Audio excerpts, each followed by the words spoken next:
ओम शांति।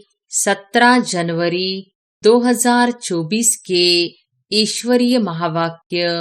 पहले एक नजर मुरली के मुख्य पॉइंट पर।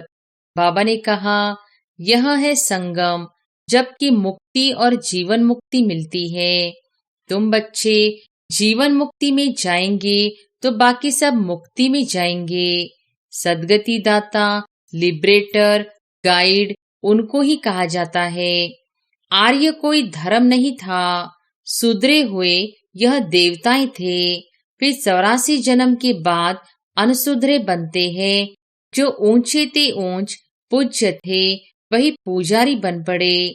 हम सो का अर्थ भी बाप ही समझाते हैं।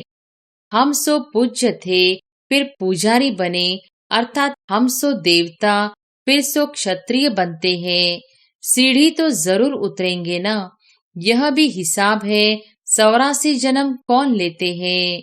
समझते कोई मुश्किल है, तब कहते हैं कोटों में कोई ही ज्ञान को आकर लेंगे और देवता धर्म वाले बनेंगे। और फिर बाबा ने कहा, दुनिया वालों ने तो भगवान को सर्वव्यापी कहे ठिक्कर भीतर में कह दिया है, इसलिए खुद भी पूरे ठिक्कर बन पड़े हैं। सब ऊंच चढ़ जाए यह तो हो नहीं सकता। बर्तन साफ नहीं है, बुद्धि में कीचड़ पट्टी भरी हुई है। इसमें पुरुषार्थ बहुत अच्छा चाहिए। चित्रों पर समझाने की बहुत प्रैक्टिस करनी चाहिए। जो महारथी है उनको अपने को आत्मा समझ बाप को याद करने की बहुत प्रैक्टिस करनी है, तब तो अपने को पावरफुल समझेंगे। ज्ञान को बल नहीं कहा जाता है, योग बल कहा जाता। योग बल से ही तुम विश्व के मालिक बनते हो। तुम जितना याद में रहेंगे उतनी तुम्हारे में ताकत भरेगी। बाप की याद से ही तुम औरों को लाइट देते हो। और फिर लास्ट में बाबा ने कहा, तुमको नशा रहना चाहिए कि हम किसके बच्चे हैं। भगवान हमको पढ़ाते हैं, कोई नहीं पढ़ सकते तो भाग जाते हैं। भगवान भी समझते हैं यह हमारा बच्चा नहीं है। बाप को याद करते करते अथवा बाबा बाबा कहे रोमांच खड़े हो जाने चाहिए। बाबा हमको ऊंच पद प्राप्त कराते हैं, हम कितने भाग्यशाली हैं। देह अभिमान वाले को दैवी गुणों की धारणा हो न सके। तुम्हारा चेहरा फर्स्ट क्लास होना चाहिए। कहते हैं अतीन्द्रिय सुख उन्हों से पूछो जिन्हों को भगवान पढ़ाते हैं। कितना पढ़ाई पर अटेंशन देना चाहिए और श्रीमत पर चलना चाहिए। तुम्हारे योग की ताकत से विश्व भी पवित्र बन जाता है। और अब सुनते हैं महावाक्यों को विस्तार से। मुरली का सार। मीठे बच्चे, बाबा को प्यार से याद करते रहो। श्रीमत पर सदा चलो। पढ़ाई पर पूरा अटेंशन दो तो तुम्हें सब रिगार्ड देंगे। प्रश्न है, अतीन्द्रिय सुख का अनुभव किन बच्चों को हो सकता है। उत्तर है, जो देही अभिमानी है। इसके लिए जब किसी से बात करते हो या समझाते हो तो समझो मैं आत्मा भाई से बात करता हूँ। भाई भाई की दृष्टि पक्की करने से देही अभिमानी बनते जाएंगे। जिन्हें नशा है कि हम भगवान के स्टूडेंट हैं, उन्हें ही अतीन्द्रिय सुख का अनुभव होगा। गीत है, कौन आया मेरे मन के द्वारे सवेरे सवेरे। ओम शांति। बाप बैठ बच्चों को समझाते हैं। दूसरी कोई संस्था में ऐसे नहीं कहते कि बाप बच्चों को समझाते हैं। बच्चे जानते हैं बरोबर सब बच्चों का बाप एक ही है, सब ब्रदर्स है। उस बाप से जरूर बच्चों को वर्षा मिलता है। चक्र पर भी तुम अच्छी रीति समझा सकते हो कि यह है संगम, जबकि मुक्ति और जीवन मुक्ति मिलती है। तुम बच्चे जीवन मुक्ति में जाएंगे तो बाकी सब मुक्ति में जाएंगे। सद्गति दाता, लिबरेटर, गाइड उनको ही कहा जाता है। रावण राज्य में कितने ढेर मनुष्य है। राम राज्य में एक ही आदि सनातन देवी देवता धर्म था। उनको आर्य और अनआर्य कहते हैं। आर्य सुधरे हुए, अनआर्य न सुधरे हुए को कहा जाता है। इसका अर्थ भी कोई नहीं जानते कि सुधरे हुए से अनसुधरे कैसे बने। आर्य कोई धर्म नहीं था, सुधरे हुए यह देवताएं थे। वे 84 जन्म के बाद अनसुधरे बनते हैं। जो ऊंचते ऊंच पूज्य थे वही पुजारी बन पड़े। हमसो का अर्थ भी बाप ही समझाते हैं। सीढ़ी पर समझाना बहुत अच्छा है। ऐसे नहीं कि आत्मा सो परमात्मा, परमात्मा सो आत्मा। नहीं, यह तो विराट नाटक है। तुम जानते हो हम सो पूज्य थे, फिर पुजारी बने, अर्थात हम सो देवता, फिर सो क्षत्रिय बनते हैं। सीढ़ी तो जरूर उतरेंगे ना। यह भी हिसाब है। 84 जन्म कौन लेते हैं। बाप कहते हैं तुम अपने जन्मों को नहीं जानते हो। मैं तुमको बताता हूँ। यह चक्र है, उसमें हम ही सो देवता, क्षत्रिय आदि बनते हैं। 21 जन्म तो नामी ग्रामी है। मनुष्य तो इन बातों को जानते ही नहीं, तमो प्रधान है। अब तुम बच्चों को ही सारी नॉलेज मिलती है, परंतु समझते कोई मुश्किल है। तब कहते हैं कोटों में कोई ही ज्ञान को आकर लेंगे और देवता धर्म वाले बनेंगे। इसमें आश्चर्य नहीं खाना चाहिए। चक्र पर समझाना सहज है। यह सतयुग, यह कलयुग, क्योंकि सतयुग में होते ही बहुत थोड़े हैं। झाड़ छोटा होता है, फिर वृद्धि को पाता है।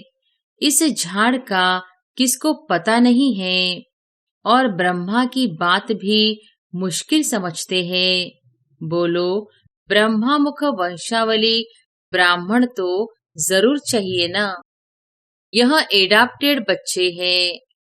वह ब्राह्मण है कुख वंशावली, यह ब्राह्मण है मुख वंशावली। यह है पराया रावण राज्य। बाप को आकर राम राज्य स्थापन करना होता है, तो किसमें तो प्रवेश करेंगे ना। देखो, यह झाड़ के एकदम पिछाड़ी में खड़ा है।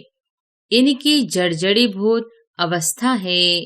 बाप कहते हैं मैं बहुत जन्मों के अंत के जन्म में प्रवेश करता हूँ। यह अंतिम 84वां जन्म है। तपस्या कर रहे हैं। हम इनको भगवान नहीं कहते हैं। दुनिया वालों ने तो भगवान को सर्वव्यापी कहे ठीक कर भीतर में कह दिया है। इसलिए खुद भी पूरे ठीक कर बन पड़े हैं। देवताओं की तो बात ही न्यारी है। अब तुम पढ़कर यह पद पाते हो। कितनी ऊंची पढ़ाई है। इन देवताओं को भगवान भगवती भी कहते हैं, क्योंकि पवित्र है और स्वयं भगवान द्वारा ही इस धर्म की स्थापना हुई है। तो जरूर भगवान भगवती होने चाहिए, परंतु उनको कहा जाता है महारानी, महाराजा। बाकी श्री लक्ष्मी नारायण को भगवती भगवान कहना भी अंधश्रद्धा है, क्योंकि भगवान तो एक ही है ना। तुम शिव और शंकर को भी अलग कर बताते हो। इस पर वो लोग कहते हैं यह देवताओं को भी उड़ा देते हैं। तुम्हारी बुद्धि में तो सारा चक्र है, परंतु जो महारथी है वही अच्छी तरह समझा सकते हैं। बहुत है, जो भला सुनते हैं परंतु बुद्धि में ठहरता नहीं, तो वह क्या बनेंगे? पाई पैसे के दास दासियां बनेंगे। आगे चलकर तुमको साक्षात्कार होंगे, परंतु उस समय कुछ कर नहीं सकते। टाइम पूरा हो गया, फिर क्या कर सकेंगे? इसलिए बाबा सावधान करते रहते हैं, परंतु सब ऊंच चढ़ जाए यह तो हो नहीं सकता। बर्तन साफ नहीं है, बुद्धि में कीचड़ पट्टी भरी हुई है। इसमें पुरुषार्थ बहुत अच्छा चाहिए।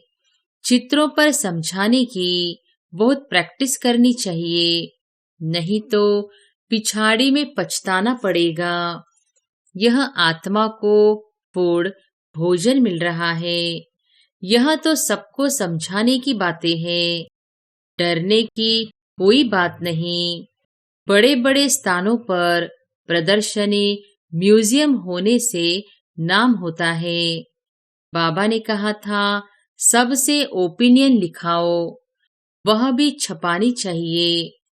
बच्चों को बहुत सर्विस करनी है, इसमें जांच भी बहुत करनी है, समझने वाले हैं या नहीं। यह है नई दुनिया, यह है पुरानी दुनिया। यह तो कोई भी समझ सकते हैं, सिर्फ टाइम लंबा कर दिया है।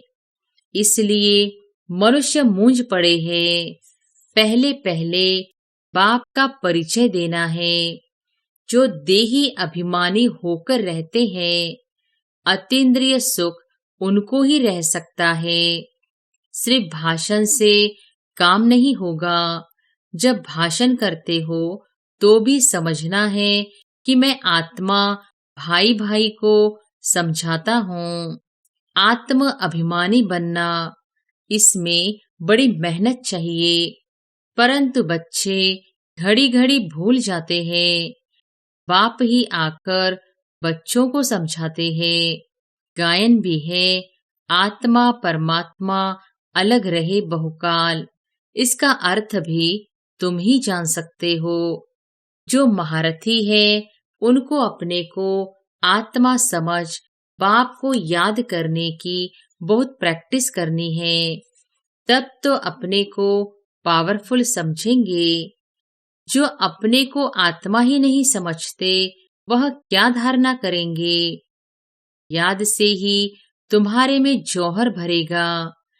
ज्ञान को बल नहीं कहा जाता है, योग बल कहा जाता। योग बल से ही तुम विश्व के मालिक बनते हो। अब तुमको बहुतों को आप समान बनाना है। जब तक बहुतों को आप समान नहीं बनाया है, तब तक विनाश हो न सके। भले बड़ी लड़ाई लग जाए, परंतु फिर बंद होती रहती है। अभी तो बहुतों के पास बॉम्ब्स है, परंतु यह रखने की चीज नहीं है। पुरानी दुनिया का विनाश और एक आदि सनातन धर्म की स्थापना होनी है जरूर। थोड़े समय के बाद सब कहेंगे बरोबर यह वही महाभारी लड़ाई है। भगवान भी है जरूर। जब तुम्हारे पास बहुत लोग आएंगे तब सब मानने लगेंगे, कहेंगे यह तो वृद्धि को पाते रहते हैं, इनमें बहुत माइट है। तुम जितना याद में रहेंगे उतनी तुम्हारे में ताकत भरेगी। बाप की याद से ही तुम औरों को लाइट देते हो। यह दादा ब्रह्मा भी कहते हैं, मेरे से भी यह बच्चे बहुत अच्छी सर्विस करते हैं। अभी थोड़ी देरी है। योग में यथार्थ रीति कोई रह नहीं सकता। खुद भी फील करते हैं कि योग में हम कम हैं, इसलिए बराबर तीर नहीं लगता है। भगवान कुमारियों में ज्ञानवान भरते हैं। तुम प्रजापिता ब्रह्मा कुमार ब्रह्मा कुमारियां हो ना। यह है ब्रह्मा, तुम हो एडॉप्टेड बच्चे। क्रिएटर तो एक ही है, बाकी सब पढ़ रहे हैं। उसमें यह ब्रह्मा भी आ गया, फिर यह रचना हो गई ना। तुम देवता बनने वाले हो, दैवी गुण धारण कर रहे हो। कहाँ कहाँ दोनों पहिए चल नहीं सकते, जैसे कि रेती पर खड़े हैं। बाबा नाम नहीं लेते हैं, नहीं तो समझना चाहिए बाबा सच कहते हैं। बच्चे भी एक दो के स्वभाव को जान सकते हैं, जिनका आपस में काम रहता है। बच्चे समझते हैं हम ही सिरताज थे, अब फिर बनते हैं। पहले तुम किसको समझाते हो तो मानने लिए तैयार नहीं होते, फिर धीरे धीरे समझते हैं। इसमें बुद्धि बहुत चाहिए। आत्मा में बुद्धि है। आत्मा सत चित्त आनंद स्वरूप है। अब तुम बच्चों को देही अभिमानी बनाया जाता है। जब तक बाप न आए तब तक कोई देही अभिमानी बन न सके। अब बाप कहते हैं आत्म अभिमानी भव। मामेकम याद करो तो मेरे से शक्ति मिलेगी। यह धर्म बहुत ताकत वाला है, सारे विश्व पर राज्य करते हैं। कम बात है क्या? तुमको ताकत मिलती है बाप के साथ योग लगाने से। यह है नई बात जो अच्छी रीति समझाना पड़ता है। आत्माओं का बेहद का बाप वही है, वही नई दुनिया का रचयिता है। तो शिव का ऑक्यूपेशन समझाओ कि वह आकर क्या करते हैं। श्री कृष्ण जयंती और शिव जयंती दोनों की मनाते हैं। अब दोनों में बड़ा कौन? ऊंचते ऊंच निराकार। उसने क्या किया जो शिव जयंती मनाई जाती है? कृष्ण ने क्या किया? लिखा हुआ है कि परमपिता परमात्मा साधारण बूढ़े तन में आकर स्थापना करते हैं। अनेक प्रकार के मतांतर है, श्रीमत तो एक ही है जिससे तुम श्रेष्ठ बनते हो। मानव मत से श्रेष्ठ कैसे बनेंगे? यह ईश्वरीय मत जो तुमको एक ही बार संगम पर मिलती है। देवताएं तो मत देते नहीं, मनुष्य से देवता बन गए, बस खलास। वहां गुरु आदि भी नहीं करते। यहाँ मनुष्य मत लेते हैं गुरु की, तो युक्ति से समझाना है हम हैं राजयोगी। हठ योगी कभी राजयोग सिखला न सके। वे है ही निवृत्ति मार्ग वाले। तीर्थों पर प्रवृत्ति मार्ग वालों को ही जाना है। तुम बच्चों को कोई भी बात में मूंझना नहीं है। यह ड्रामा बना बनाया है जो रिपीट होता रहता है। तुम्हारी सर्विस भी कल्प पहले मिसल होती है। ड्रामा ही तुमको पुरुषार्थ कराते हैं। वह भी तुम करते हो कल्प पहले मिसल। पुरुषार्थ वालों की चलन से तुम समझ सकते हो। तब तो प्रदर्शनी में ग्रुप देखकर गाइड दिया जाता है ताकि अच्छी रीति समझा सके। पढ़ाने वाला बाप तो अच्छी रीति जानते हैं। कितने विशाल बेहद की बुद्धि बनाते हैं। तुमको नशा रहना चाहिए कि हम किसके बच्चे हैं। भगवान हमको पढ़ाते हैं। कोई नहीं पढ़ सकते तो भाग जाते हैं। भगवान भी समझते हैं यह हमारा बच्चा नहीं है। तुम देखते हो भगवान के बच्चे पढ़ते थे, फिर भाग गए, फिर कुछ समझ में आ जाता है तो फिर भी पढ़ने लग जाते हैं। फिर योग में अच्छी रीति रहे तो ऊंच पद पा सकते हैं। समझेंगे बरोबर हमने टाइम बहुत वेस्ट किया जो ऐसा स्कूल छोड़ दिया। अब तो जरूर बाप से वर्षा लेंगे। बाप को याद करते करते अथवा बाबा बाबा कहे रोमांच खड़े हो जाने चाहिए। बाबा हमको ऊंच पद प्राप्त कराते हैं। हम कितने भाग्यशाली हैं। घड़ी घड़ी बाबा की याद रहे, डायरेक्शन पर चलता रहे तो बहुत उन्नति हो सकती है। फिर उनको सभी बहुत रिगार्ड देंगे। बाबा कहते पढ़े आगे अनपढ़े भरी ढोएंगे। देह अभिमान वाले को दैवी गुणों की धारणा हो न सके। तुम्हारा चेहरा फर्स्ट क्लास होना चाहिए।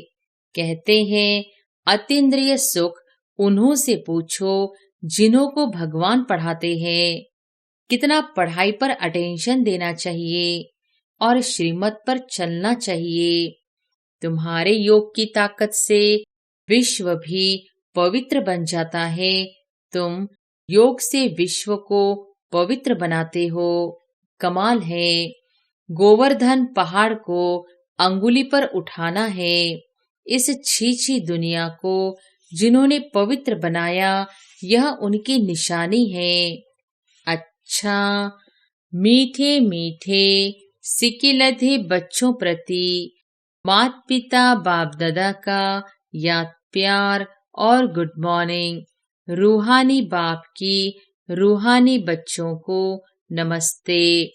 धारणा के लिए मुख्य सार। पहली पॉइंट, सत्य ज्ञान को बुद्धि में धारण करने के लिए बुद्धि रूपी बर्तन को साफ स्वच्छ बनाना है। व्यर्थ बातों को बुद्धि से निकाल देना है। दूसरी पॉइंट, दैवी गुणों की धारणा और पढ़ाई पर पूरा अटेंशन दे अतीन्द्रिय सुख का अनुभव करना है। सदा इसी नशे में रहना है कि हम भगवान के बच्चे हैं, वही हमको पढ़ाते हैं।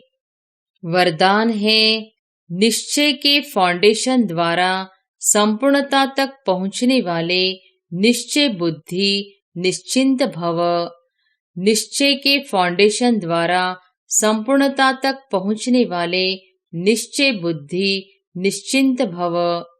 निश्चय इस ब्राह्मण जीवन की संपन्नता का फाउंडेशन है और यह फाउंडेशन मजबूत है तो सहज और तीव्र गति से संपूर्णता तक पहुंचना निश्चित है।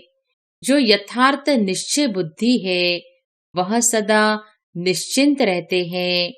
यथार्थ निश्चय है अपने आत्म स्वरूप को जानना, मानना और उसी प्रमाण चलना। और बाप जो है, जैसा है, जिस रूप में पाड़ बजा रहे हैं, उसे यथार्थ जानना। ऐसे निश्चय बुद्धि विजयी होते हैं। स्लोगन है, अपने समय को, सुखों को, प्राप्ति की इच्छा को सर्व के प्रति दान करने वाले ही महादानी हैं। अपने समय को, सुखों को, प्राप्ति की इच्छा को सर्व के प्रति दान करने वाले ही महादानी हैं। अव्यक्ति साइलेंस द्वारा डबल लाइट फरिश्ता स्थिति का अनुभव करो। जैसे शुरू शुरू में अभ्यास करते थे, चल रहे हैं, लेकिन स्थिति ऐसे जो दूसरे समझते कि यह कोई लाइट जा रही है, उनको शरीर दिखाई नहीं देता था। इसी अभ्यास से हर प्रकार के पेपर में पास हुए। तो अभी जबकि समय बहुत खराब आ रहा है, तो डबल लाइट रहने का अभ्यास बढ़ाओ। दूसरों को सदैव आपका लाइट रूप दिखाई दे, यही सेफ्टी है। अंदर आवे और लाइट का किला। अच्छा, ओम शांति।